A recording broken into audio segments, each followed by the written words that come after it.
Well, we know you love cross country because you're joining us here on runnerspace.com and Big Ten Plus as we welcome you back to Madison, Wisconsin. Hi, everybody. I'm Paul Swangard, joined by Olympian Kara Goucher, Mike J on the race course as well, as we look forward to conditions that have now moved to sunny and 70. Yes, this is Wisconsin in mid-October. Spectacular blue skies, a little bit of pre-race team energy there from NC State, and why not? They're one of the top-ranked teams in the country, and they are here to compete for a Nuttycombe championship. As we look at the fields here, Kara Goucher, we start with the number 2 team in the nation, the Wolfpack of NC State, but loaded up with 19 of the top 30 teams in the nation here. Yeah, this is so interesting. We get to see a look at these earlier-ish season team results here, see who's moving in the right direction as they head towards the national championship. It is a team-built sport, and the focus will be on those top 5 runners coming across the line with low sticks and low scores winning it all. But we've also got some pretty good individual talent here as well, and that has been always the case at Nuttycombe. So many of the brightest stars in our sport kind of emerged maybe in the sport with victories in races like Nuttycombe. Yeah, well, these women we see right now are going to be fighting for that individual title as well as hoping that their teams do well, right? That's the beauty of cross country. You're fighting for something individually while you're also invested in your team. And so we get to also just see a little preview of what the national championship might look like on the individual side. Well, you're talking about the national championships. We will be in Missouri, and today, which was supposed to be tomorrow, pre-nationals being held, and we were doing a little bit of results watching, and the wow factor is already wowing us, which is Jane Hedengren of BYU's performance in pre-nats. Share that with our audience. 18:43 for her win for her first collegiate race, sub-19, truly unbelievable. I think we are witnessing a once-in-a-generation athlete, Paul, out of her. We've been able to watch her run numerous times throughout the high school season, but she is making her college debut today and doing very, very well. And, you know, these women that we're about to watch right now, they'll be facing her, and so she'll be one of those individual athletes to watch as the season progresses. But unbelievable run out of her, 18:43. It's truly remarkable. Now, that course we know is designed to be flat and fast, but just to put that in perspective as we reground ourselves in the race course here at Thomas Zimmer Championship course, the course record here was set at pre-nationals last year at 6 kilometers, 18:59 by Pamela Koske of New Mexico. So again, just kind of just shows you what a phenomenal talent Jane Hedengren. And if you were not paying attention to high school track and field, you better learn a lot about Jane, because she's going to be a name that you'll be hearing a lot more of throughout the course of the season. We are out and away. Noted here on the main side too, we've got a guide runner for a para-athlete as well. We're seeing a lot more of that in collegiate sports, a lot more adaptive programs. That's great to see as the racing is underway at the 2025 Nuttycombe Invitational. Well, I love this. I love this view. Full fields, full team stacked here. And look at how they're running straight across this huge starting line. This is, of course, built for cross-country athletes. This is a sight of beauty for me, Paul. I love seeing these big starts. As you see the crowd that is assembled behind them, they'll start to make their moves as they'll go across the start of the course, and then adjacent to the course as they're kind of going to follow these athletes for what is 6 kilometers today as we go through the entry list of all the teams that are here. And we mentioned, you know, a lot of firepower here at the front. Of course, you know, you can qualify for NCAA championships at your regional events, but also, you know, those at-large bids are often a little bit kind of a beauty contest for both men and women, and so points here and performances here kind of matter when you're trying to make the case if for some reason you have an off day at that regional event. Well, this race absolutely does matter. Just as you said, you can have an at-large bid, and so you want to run well at these big invitationals, get noticed, make sure that you have plenty of, you know, you've run well at these big races, people know. So This is an excellent field. So many of the top teams here. We're going to gather so much information about who's looking well as we head into that championship season here today with these races, these next two races we have on tap. There you see the lineup for the NC State Wolfpack, and note Angelina Napoleon in that group, just fresh off, and literally, Kara, fresh off a performance at the World Championships where she was a finalist in the 3,000-meter steeplechase. In fact, it was a great day for Team USA as they had all three of their members in that championship final. But now you're having to get back and get into a rhythm. And again, this event, while you're thinking about team accomplishments and team objectives, for a lot of these women, many of whom are making their first appearances in cross country this season, it's about kind of just making sure things are on a good track as they prepare to insert themselves into that championship run. Absolutely. Someone like Angelina Napoleon, like, this is not going to be the best race of the season for her, right? She just ran the World Championships, one of the best athletes in the world a month ago in the steeplechase, and now she's transitioning over here. But she wants to run well, and someone like her coming from the World Championships, her eyes are open to what she can be and what's out there. So I expect good things from her, even though this is not, this is her first race of the year, so she's not totally ready to go yet, but I still expect her to just level up just based on the experience she just had. She sees herself in a different light, but these teams, they matter, and they are dedicated to each other. I do think we can see Angela here in this lead pack. Our first timing mat on the course is at 2,000 meters. They've just traversed that first kilometer as we're in the early going of this women's championship final. 2013, Rosemary Longisa, who was one of our featured athletes, the freshman out of Washington State. Big changes in the sport across the board. Of course, Washington State making a decision to kind of retrench themselves into the heritage of the legendary distance running programs they've had dating back to the Henry Rono years. And, a lot of international athletes moving into the collegiate programs, and a lot of just changes in how programs are being managed and limited in the way that they can build programs because there are roster limits in some of the conferences. But again, transfer portal affording teams to retool and reload very quickly. And with new programs like Scholar Book, which go and authenticate athletes' times, international athletes' times, I think it is really changing the NCAA. Before, it might have been a risk to bring an international athlete in. You might not know exactly how good they are. Now their times and who they are as athletes is being authenticated, and I think it's allowing coaches and programs to bring in athletes and have them make an immediate impact on the team. They know who they're bringing in. They're bringing in some athletes that are, excellent on the international level, and just bringing them in right away and knowing they're going to make an impact. And it is changing the way that these teams and these races are being run. See on the left side of your screen, nearest to the crowd, New Mexico's Marian Jepnetich, freshman, NCAA All-American Outdoors on the track last year. See Gapes, the New Zealander that we featured in the preview from NC State, also among the leaders there. But a little bit of a break now from that top group of about 30 women to the next group that follows. And again, coming up here shortly, right after a downhill stretch, will reach that first 2 kilometer split, the first of 2 we'll have out on the course, and we'll be able to not only look at personnel in the race, but also individual results and the team standings so far. And all the way on the right there, we can see Angela Napoleon of NC State. She's in there, as well as Kennedy, Bob Kennedy, famous Bob Kennedy, who was someone I looked up to and followed closely, his daughter from Stanford there on the right of your screen as well. Sophia Kennedy.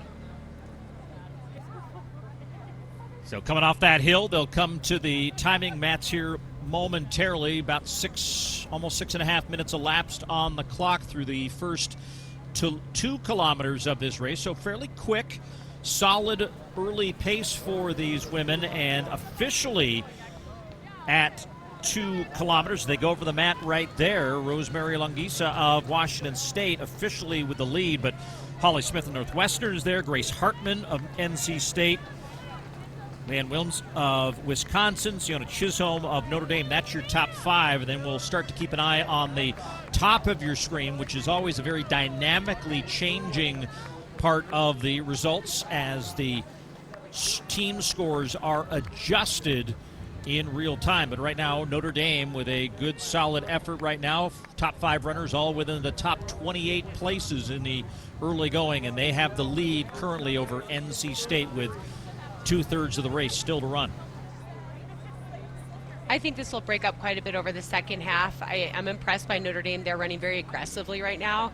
I think NC State is right there. It looks like a big difference in points, but remember how packed this is right now. But this is an interesting storyline to watch. Can Notre Dame upset NC State at this meet today? I think it's just early going. I think NC State is looking really good to me, but it'll be interesting to see what happens here in this second half of the race.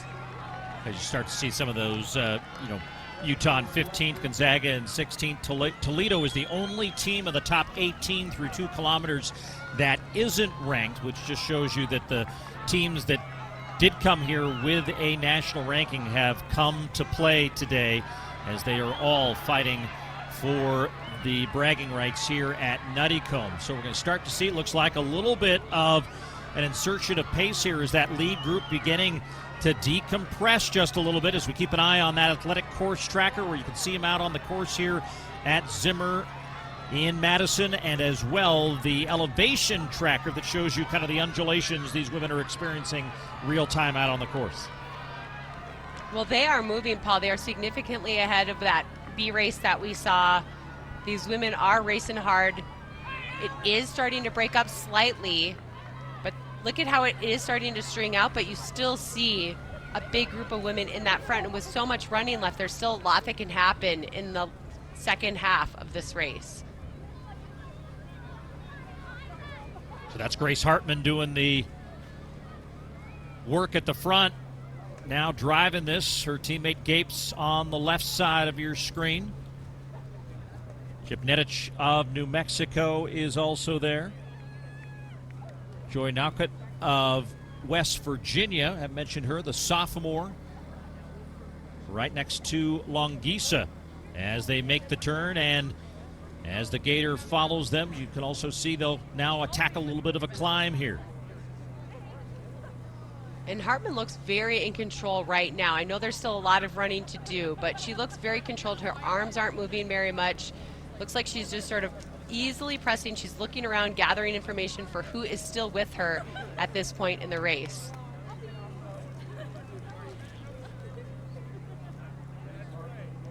Reaching the halfway mark of the race now as they're at 3 kilometers. See the 3 fingers shown by one of the spectators or coaches adjacent to the course. But yeah, they have really broken that field up now with a group that was once numbering in the 30s, now down to maybe the teens.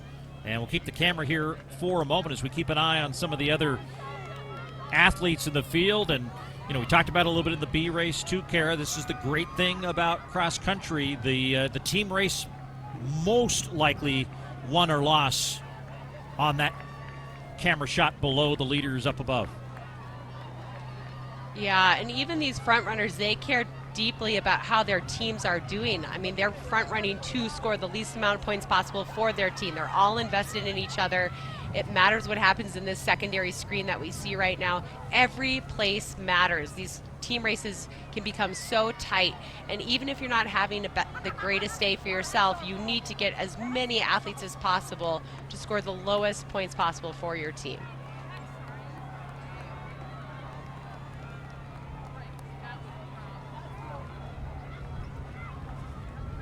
So the leaders now about 3.5 kilometers in, 11 minutes plus elapsed on the clock at the 2025 Wisconsin Nuttycombe Invitational. This is the women's championship race. They're covering 6,000 meters. 19 of the top 30 top 30 teams in the country are here doing battle. Notre Dame with the lead at 2 kilometers, and we'll get an update on that team score here in about a half a kilometer.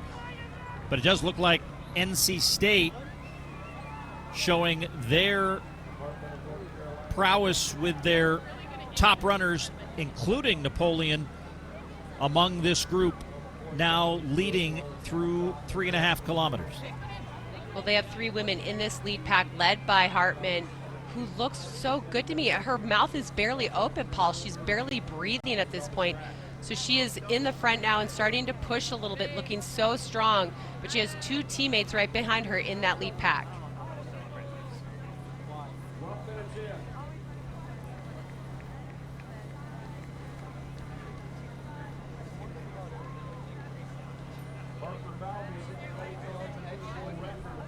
Hartman making her first appearance of the year as well for NC State, was 5th at the NCAA Championships on this course a year ago, so very comfortable and experienced runner for NC State. And Coach Hennis, the ACC cross-country champion as well back in 2024. Now she has a single lead here. She's kind of broken away from this group. Longisa of Washington State trying to cover that move, and now comes into view here as they'll climb the hill and climb their way to 4,000 meters.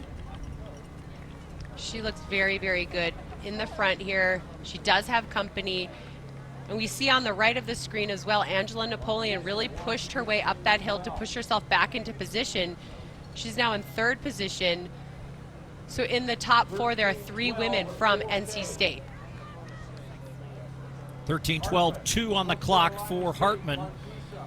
And NC State already with their first 5 across the line in 1st, 3rd, 4th, 13th, and 22nd. And so they have taken the lead here. Notre Dame, that had the lead after 2 kilometers, now they're in 2nd ahead of West Virginia. But 3 teams in the top 10 in the top 3 right now, with number 2 NC State, number 7 Notre Dame, and number 9 West Virginia. And we just saw a little glimpse of freshman Sadie Engelhart just coming through. So NC State has such a strong team and so much depth. And as we saw there in the B race, they went 2nd and 3rd. A lot of depth out of them this year. They're looking like they're going to be hard to beat and definitely be a factor at that national championship. Yeah, and Engelhart, the number 5 runner right now for NC State, back there in 22nd position out of Ventura, California, one of the standout runners in California high school history, and dominant in her cross-country appearances at the California State Championships, and now a member of this NC State program that is trying to take down the rest of this talented group of top teams in the country to try to win another Nuttycombe championship. Last one here in 2022.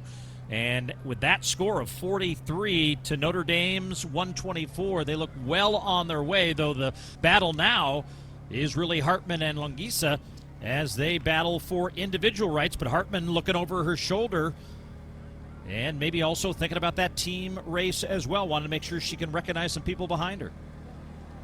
Well, Longisa looked over her shoulder as well. You know, she's sort of sitting in the pocket there of Hartman. Hartman's done most of the work here to pull this race out, but she isn't alone. Longisa has been sticking with her. She's just sort of been slowly grinding it out. Her form is deceptive. She doesn't look like she's running that hard. It looks very relaxed, and that can be deceptive, but she's really doing the work here to pull this race out and really drag it out. Well, I don't know if word got to Rosemary Longisa about the results of Jane Hedegren's performance at Gans Creek, because she had the course record that she set back on September 26th at 19:07, but now she's starting to lose ground on Grace Hartman here. Longisa had set 2 course records in the 3 races she's run so far, one of the more talented freshmen in the collegiate cross-country ranks right now, but she is more now probably going to be worried about holding off the group behind her as Hartman takes another big look back and realizes she's broken away a little bit. Well, that can allow her to relax a little bit. I mean, she does look so relaxed, but she is owning this race, Paul. She really is just controlling this entire effort. I think she wants to know that her teammates are running well, which they are. They're running very, very strong. That's their fourth runner right there. But she is running so well, and she doesn't look like she's hurting, right? It looks very controlled effort, very relaxed, but she has done damage to the rest of the women here, and she's really starting to pull away here to win this race. Keeping that camera on that squad coming off the hill, just to keep an eye on that team race and the rest of the runners you may have tuned in to watch perform here, as well as Grace Hartman now with that advantage into the final kilometer of the race. Longisa Napoleon of NC State in her first appearance in 2025 as well. Hannah Gapes of NC State. Vera Schoberg has also been performing very well. She was fifth through 4,000 meters. Kara, yet another athlete that was a month ago running world championship heats in the 1,500 meters for her native Sweden. Right, and now she's turned that around and come back to the cross country. So there's a few women here who have ran at the world championships who are now back running cross country here today. And we can see Angela Napoleon now, she might even catch into second place now, running really strong. I think, running in the world championship, it really just elevates you. Whether it's, we know Napoleon is more of a steeple chaser, but she's just really elevates you to believe what you can be and who you can be. But Hartman has really dominated this. We've seen her look back a few times, just gathering information. There she looks back again. She is comfortably in the lead. We'll see her now try to switch gears and really kick this in for the final bit of this race. From high above, you'll see her make that turn towards home, and then she'll see that famous arch in the distance, and a little less than 0.3 of a kilometer remain for her to take this victory in the women's championship race at the 2025 Nuttycombe Invitational. She's now got a teammate in Napoleon in second as she's overtaken Longisa. So NC State also on their way to what appears to be a pretty definitive win for the number 2 squad in the country, showing their depth and dominance on this sunny day in Madison, Wisconsin. The top 10 women now all into that finish line chute as they all come for home, and Hartman still in control of this race at the front, continues to kind of sense whether anyone's closing on her, and there'll be no disappointment when she realizes that it's a teammate closing on her, in this case in Napoleon, as NC State with a phenomenal performance led by Grace Hartman, who will take the win at Nuttycombe in 2025.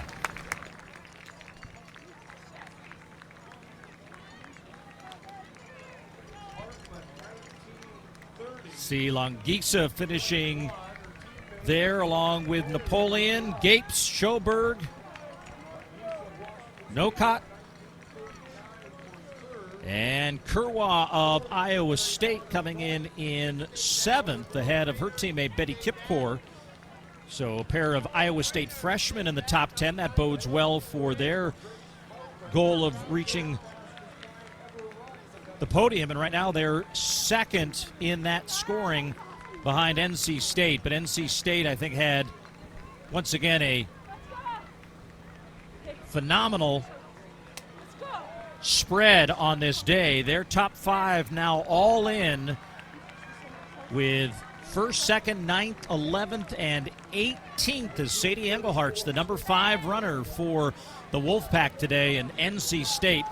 They're gonna update those scores, Kara, but there's no update that will move NC State from the top of that list. Absolutely not. That was a great showing by them. I think last year they rebuilt a little bit, and they did well, and now they're ready to be one of the best teams in the country and compete for that national title.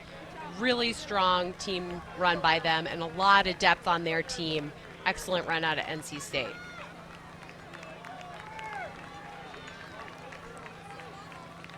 See those other squads, everybody on your list of team scores right now, a ranked squad. So as we expected, the depth and quality of the teams assembled here did not disappoint at Nuttycombe. Notre Dame currently second with 123 points. Iowa State with 175 in third.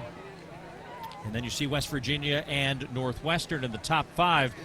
You know, New Mexico, fifth-ranked team in the country, back there in ninth position overall. And Northern Arizona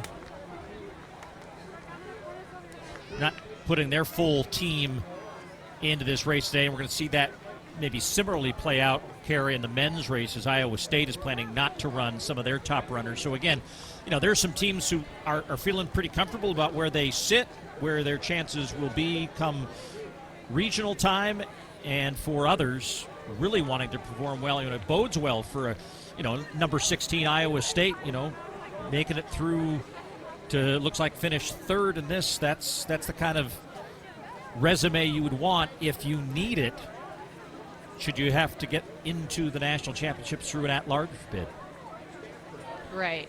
I just think the story here really is NC State and Lori Hennis and what she's done there and the way she's built this women's team and allowed them to come back when they're ready. You know, she has a freshman Sadie Engelhardt scoring, as well as Angela Napoleon, who just ran at the World Championships. I mean, she has a lot of moving parts and a lot of athletes coming from different areas, but they all perform when it mattered. And what a great race out of their team today. And taking the individual one with Grace Hartman. I mean, it's just a testament to what Lori Hennis has going on at NC State. She's been such a good coach, and they've been so good for so many years, but feels like they're really putting things together this year. It's exciting to see. And tying this race back to the B race that we saw with Allie Weimer of Minnesota, was running unattached today, but competes for the University of Minnesota. Her winning time in that B race would have been top 25 in this championship race. So we saw some good quality racing on the women's side in that B race, though that race for her was kind of a solo dominant performance in winning that B race today. Keeping the cameras there as we get these final runners through the arch. They'll get into rest and recovery, and then we will take a look back on this race and get ready for the men's race as well. Grace Hartman leading NC State to the victory at Nuttycombe in 2025, winning time of 19:30.1, and Napoleon in 19:34.6. The freshman Mongisa from Washington State finishing in third in 19:39.2.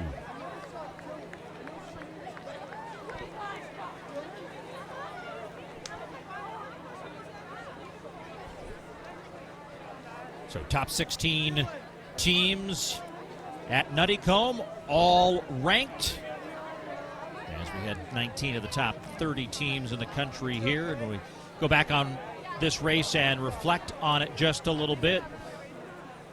You know, early pacing the race, very similar to what we saw in the B race on the men's side with a large group, but, game of attrition here, and with a trio of runners from NC State, it was Grace Hartman emerging as the leader and eventual winner. Yeah, she just ran with a lot of patience. She just went to the front. She didn't have to lead it. She kind of ran with that front group and then just slowly pulled away, showed a lot of patience, looked over her shoulder a bit at the end, I think just wanting to know what was happening behind her. But what a great race out of her, first race of the season for her, and she comes out and wins here in really a strength fashion. It felt like she still had more in her back pocket if she needed it. Super impressed by Angela Napoleon coming out her first race since the World Championships, and she comes away with second place here today.